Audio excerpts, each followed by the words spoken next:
Okay, we're gonna do off-road recovery. Now, notice the vehicles coming at us. What I'm looking at on those vehicles are their tires because it's light out. So I'm looking at the relationship of their tires with the yellow line as I drive up the road. Even before they get close to me, I'm looking how close they are to the line. Now, your big trucks, your buses, they like to hug the yellow line. Why? Because notice there's no curb on the edge of the roads. So the edge of the road is weaker. The center of the road is stronger. And that's why the big trucks like to hug the yellow.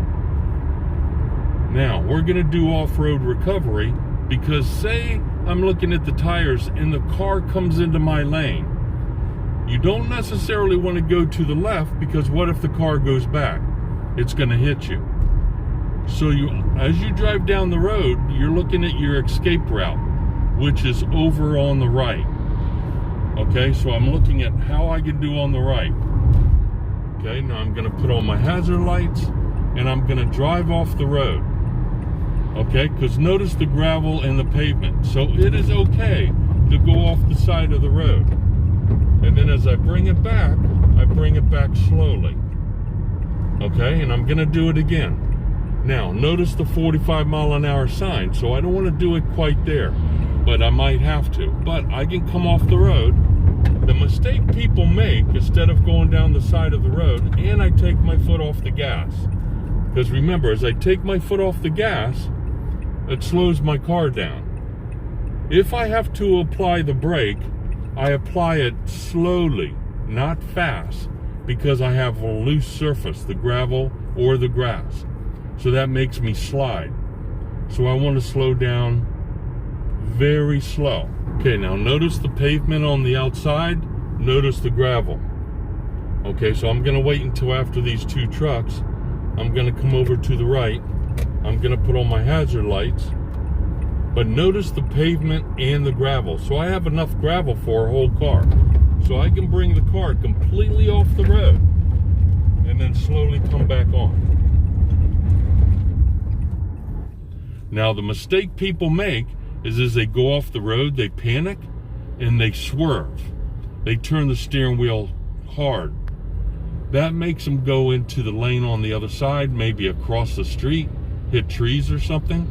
Or if they go over there and turn back and swerve back, they hit the trees on the right side. But that's what we don't want to do. So you just go off the road, and if you have signs and all, and you have a big sidewalk and all, you can go on the sidewalk and all as long as there's no pedestrians. Because you're looking for your escape route to miss something ahead of you or a car coming into the other lane. Okay, now notice the ravine on the left, the slope of the grass. So I don't want to turn hard into it because then I hit the hill on the far side. So if I go into it, I want to follow that line at the bottom, but not go into it. Now, this you have to be more careful because it's on a slope. So I'm going to put on my hazard lights. And up ahead, I'm going to go into the grass. Now, your gravel is usually more smooth. Your grass is bumpier because you have the clumps of grass. So it's going to be a little rougher ride. And I'm going to wait until after it says only. Okay, now I'm going to come off and I'm going to go into the grass. And see how the ride is rougher. Okay, and then I come back onto the pavement. But notice I didn't hit my brake. Why? Because I was on wet grass. So what that does is it makes me slide if I hit my brake real hard. Okay, now I'm going to take off my hazard lights.